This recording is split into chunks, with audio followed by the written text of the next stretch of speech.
안녕하세요, 차프리 채널입니다.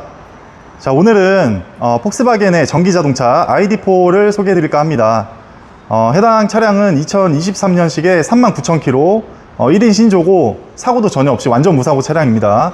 차 자체도 뭐 2년도 채 안 된 차이기 때문에 상당히 깨끗하다 말씀드리고, 가격 같은 경우에는 제가 댓글에다가 항상 고정으로 이렇게 달아 놓으니까 참고를 좀 해주시면 좋을 것 같습니다.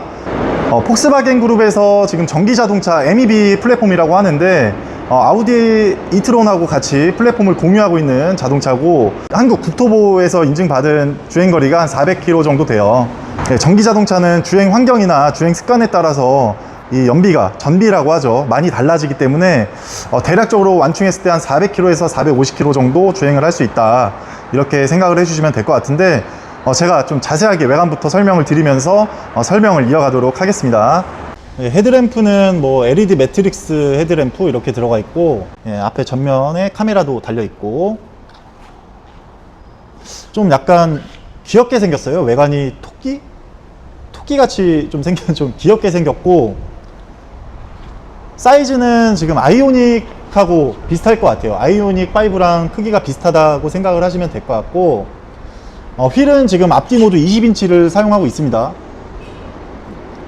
지금 보시면 타이어 트레드도 되게 좋고, 한 80% 이상, 90% 이상 이렇게 남아있다고 말씀을 드릴 수가 있을 것 같고, 이게 전기차잖아요. 그래서 앞에 엔진과 미션이 없기 때문에 유턴을 하거나 이런 좁은 데를 돌아 나갈 때 진짜 핸들이 엄청 많이 꺾입니다. 이렇게 핸들을 꺾어 봤는데, 이게 유턴을 하거나 이제 좁은 데 나가실 때 이런 내연기관차보다 공간이 넓다 보니까 앞바퀴를 많이 조향을 줄 수가 있어서 타각을 많이 할 수가 있기 때문에 좁은 데를 생각보다 되게 잘 돌아 나가요.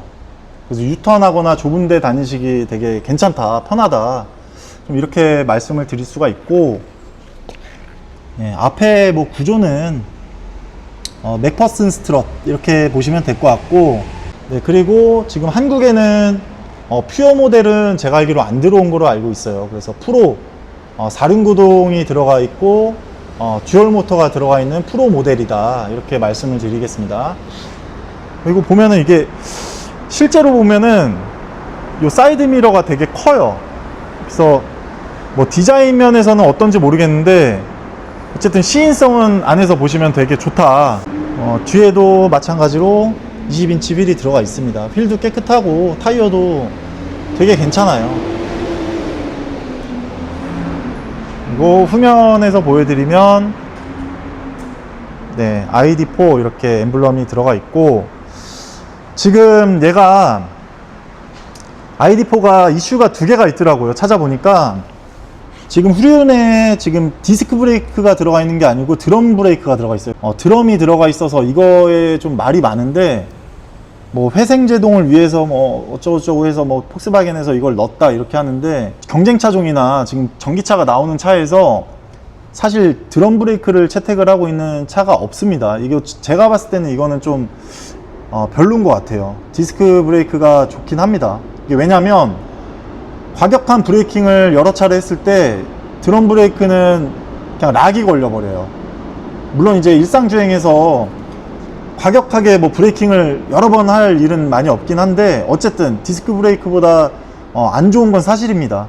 드럼식으로 왜 채택을 했는지 이거는 좀 잘 이해가 가지 않는 부분이고, 보시면 이런데 쇽타워도 알루미늄으로 해서 이런 것도 잘 만들어졌고, 차는 되게 괜찮은데 이거 왜 드럼으로 채택을 했는지 잘 모르겠어요. 그리고 두 번째는 트렁크가 전동 트렁크가 이렇게 되는데, 이게 이렇게 내려갈 때 이렇게 뭔가에 걸리게 되면 이거를 딱 다시 치고서 올라가야 되는데, 그게 그냥 밀고 내려온다. 이래서 안정성 면에서 좀, 이거를 제가 좀 시험을 해보니까 보통 뭐 차들은 이렇게 툭 치면 올라가야 돼요 지금. 근데 얘는 그냥 내려가죠. 그래서 만약에 어린 우리 자녀들이나 뭐 여성분들이 이렇게 낑긴 사고가 좀 생길 수도 있지 않나, 이런 생각이 드는데, 좀 센서가 조금 민감하지 못한 것 같아요, 제 생각에는. 그래서 다시 해보면 이거를 이렇게 퉁 치면 올라가요. 이렇게 보시면 퉁 치면 올라가. 근데 이렇게 딱 닿았을 때 그냥 내려오지 않고 바로 올라가 버려야 되는데, 그거는 좀 개선이 됐으면 좋겠다, 이렇게 좀 설명을 드리고요. 네, 그리고 실내에서 보여드리면 지금 계기판은 이렇게 여기 작게 이렇게 돼 있는데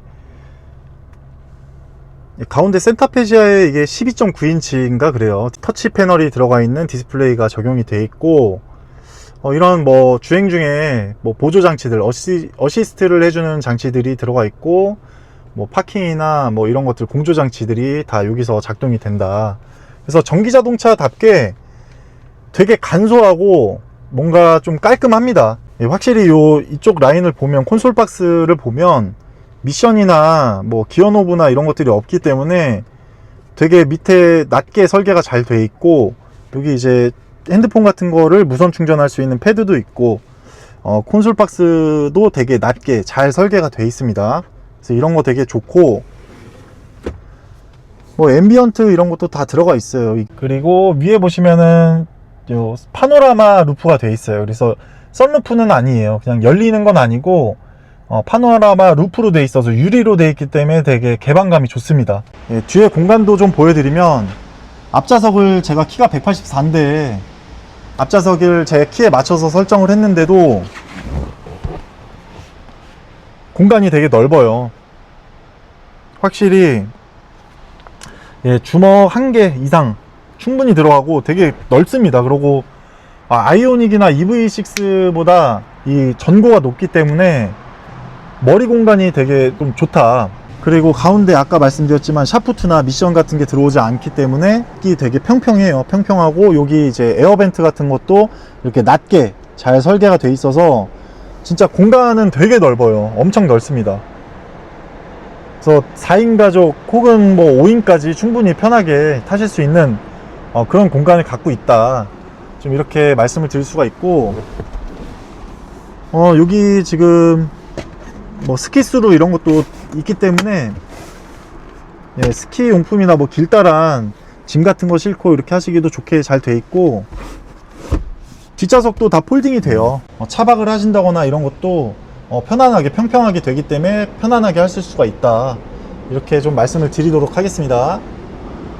예, 지금 전기차를 설명을 드리면서 배터리를 빼놓을 수가 없는데 리튬이온 배터리랑 LFP 배터리 이렇게 두 가지가 있어요. 그래서 리튬이온 배터리는 뭐 NCM 배터리 이렇게 해서 니켈하고 코발트, 망간 같이 좀 비싼 광물들이 들어가는 비싼 배터리다. 차값 자체가 비싸죠. 그런 단점이 있고 열에 좀 취약하다. 그래서 충돌이 되거나 급속 충전을 할 때 열폭주가 일어날 수도 있다. 그게 좀 단점인 반면에 같은 무게 대비 밀도를 높게 가져갈 수가 있어서 주행거리가 길다. 이런 장점이 있겠습니다. LFP 배터리 하면은 보통 나쁜 거 아니냐 이렇게들 생각들을 많이 하실 것 같은데 요즘에는 LFP 배터리가 그렇게 주행거리가 짧거나 겨울철에 주행거리가 안 나오고 그렇진 않아요. 예, 요즘 CATL이나 뭐 삼성, SK, 뭐 LG 에너지 솔루션 이런 데서도 다 LFP 배터리를 만들고 있어요.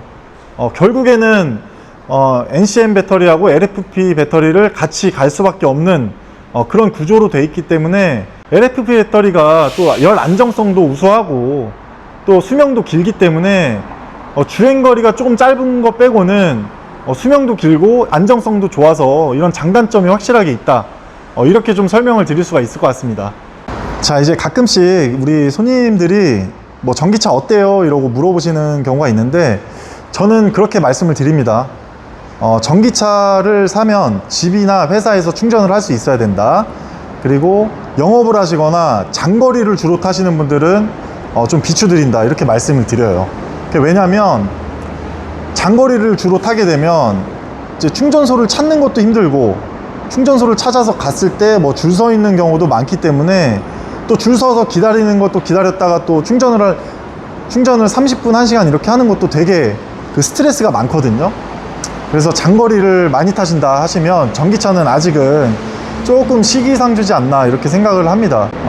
근데 뭐 경기도 요 수도권 내에서 다니신다거나 뭐 가끔씩만 장거리를 타시는 경우에는 뭐 요즘 나오는 차 뭐 400km, 500km 이렇게 가기 때문에 그 정도는 괜찮다. 좀 이렇게 설명을 드리고 물론 내연기관차가 편하긴 하죠. 뭐 가서 바로 주유하면은 끝나니까. 근데 전기차에 또 이점이 있잖아요. 전기차는 이제 충전하는 값이 뭐 기름값에 비해서 현저하게 싸기 때문에 그런 이점도 있고 또 뭐 소모품 같은 경우에도 뭐 일단은 오일류가 많이 없기 때문에 뭐 감속기 오일만 좀 갈아주시면 돼요. 뭐 타이어, 감속기 오일, 그 다음에 뭐 냉각수 이 정도만 갈아주시면 되기 때문에 사실 소모품 비용도 많이 안 들어가요. 그리고 뭐 누유되거나 이런 걱정도 거의 없기 때문에 저는 이제 장거리를 많이 타시는 분 빼고는 좀 구매하셔도 괜찮다. 그렇지만 장거리 많이 타시면은 아직은 조금 전기차는 시기상조다, 이렇게 좀 설명을 드리겠습니다. 전기차는 엔진이나 미션이 없기 때문에 간단합니다. 요 가운데 이제 DC를 AC로 변경해주는 인버터가 들어가 있고, 예, 여기 이런 부동액, 그러니까 냉각수, 뭐 브레이크 오일, 네, 이런 12V 배터리나 이런 것들 들어가 있고, 뭐 확실히 내연기관차보다는 간소합니다. 굉장히 간소하게 돼 있고, 근데 좀 프렁크가 없는 거는 아쉽긴 해요. 여기에 이제 그래도 조그마한 공간이 좀 있었으면 좋았을 텐데, 이런 생각도 해보긴 합니다. 네, 오늘은 전기 자동차에 대해서 처음 영상을 찍어 봤는데요. 제가 아는 선에서는 최대한 설명을 드려봤는데, 뭐 틀린 부분도 있을 수 있고 좀 부족한 면도 있을 수 있는데 좀 이쁘게 봐주시면 좋을 것 같고, ID4 보니까 되게 괜찮은 차 같아요. 공간도 넓고 경제적이고 디자인도 이쁘고, 전기차 좀 보셨던 분이 계신다면 진짜 신차급이거든요. 예, 제 연락처로 전화 주시면 친절하게 상담 드리도록 하겠습니다. 예, 오늘 영상도 시청해 주셔서 고맙습니다.